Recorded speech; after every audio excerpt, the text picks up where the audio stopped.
Well, at first you're hopeful, but then something changes when you are sitting in that chair. Panic sets in. You start wondering, did I make myself clear on what I'm looking for?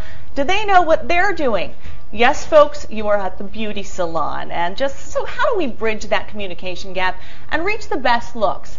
From TLC's What Not to Wear, Nick Arojo is here, and joining him, the 2007 Cosmetology Junior Style Star, Kyrie Nishijima. Welcome, both of you. Thank you. Now, Nick, I want to start with you. Sure. We have a couple models here. I want to get to their looks in just a minute. But first, we've all seen these. We are very familiar with these style books. I know a lot of women bring these in. They want to start talking about it. They want to make a change, but they're scared. So how do you communicate with your stylist and get the best looks? Well, a pitch is a great place to start because really you're on a time schedule. And you know, when you sit in the chair, you can get nervous and you can panic.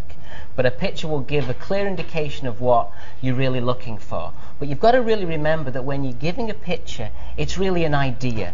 Don't get confused in looking at the overall image, but really look at the specific style. And that's a great guide to really clearly get the answers that you need when you're going to the hair salon and you're meeting someone for the very first time. Yeah, and that's where the scary part comes in too. And I see we've had a couple of models here. I'm seeing a lot more guys in beauty salons. Sure. It seems like every time I go in there, and this is a hot new trend here from our model. Yeah, well, I mean, men really have hair too, and they want to look really cool, and they want to have things that they can play with, and they want versatility. Men's hair is very different from cutting women's hair. It's classic, it's tighter, and what we're seeing today is, you know, a lot of shortness, a lot of tightness through the sides, nice, clean, quality barbering. But with Jared's hair, we kept a lot of length through the top. So he can kind of keep it nice and classic. It's an American classic to keep it pulled away. But then literally for the evening, he can let this fall down and get a little bit floppier. And the hairstyles and the products are a lot softer so that the hair does become much more movable. And there's some kind of undercutting in here because it's nice to have the play of the longer lengths with a nice shorter side. So it gives him the versatility and the play. And guys really care about how they look. I'm seeing a lot more of that metrosexual, very in. We talked about that before. Now I see over here we've got our model Allie, and it looks like this is a little bit of a wild look here. Well, you know what? We want to introduce a lot of color into our clients, and it's a great way. This is kind of like a split personality color.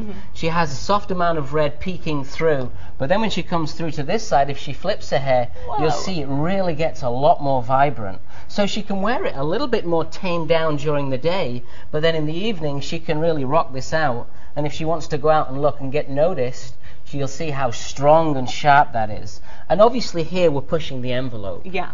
Because she's a beautiful young girl, but we really want to push the envelope and we want to have hidden color.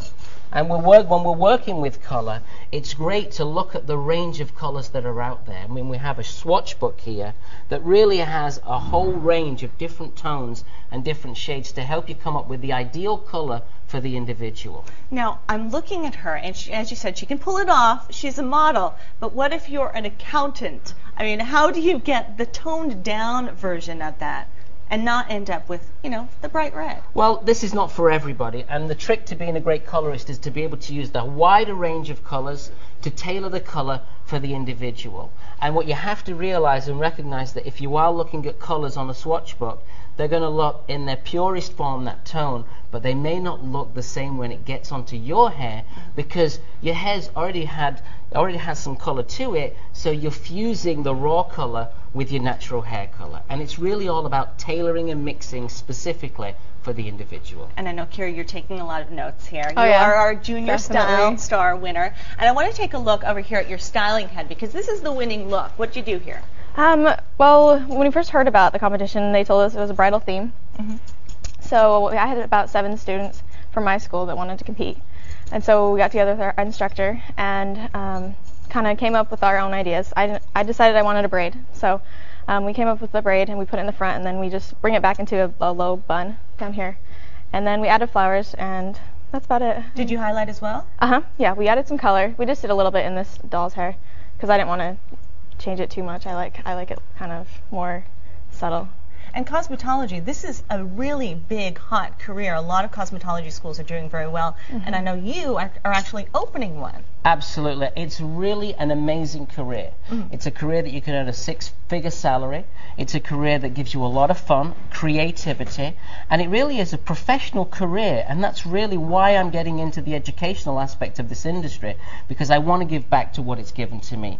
I've been hairdressing for 26 years, and I think it's great to be a role model to attract young people to come and really understand the professionalism, the quality of the craftsmanship, because being a great hairdresser is all about being a great craftsperson, understanding the skill set, and also being a great communicator. Do you have any good, helpful hints for Well, here? I always say the same things. Think big and work hard. You've got to have a vision. You've got to have an idea of where you want to be. And I always believe that if you shoot for the stars, you're going to go very, very far in your career. And you have to really understand the foundation and the quality of hairdressing, and you can go a real long way. Well, congratulations to both of you. Thank Good you. luck on your upcoming test. I know you're going to be taking it really soon here. And good luck on your upcoming venture. Appreciate it. Thank you very much. We're really excited. And for more information on everything we talked about today, careers in cosmetology, just go to yourbeautifulcareer.com, and hopefully we're all a little bit more empowered to take that step, visit the salon, and don't overlook your local cosmetology schools. Stay tuned. You're watching GMA Now.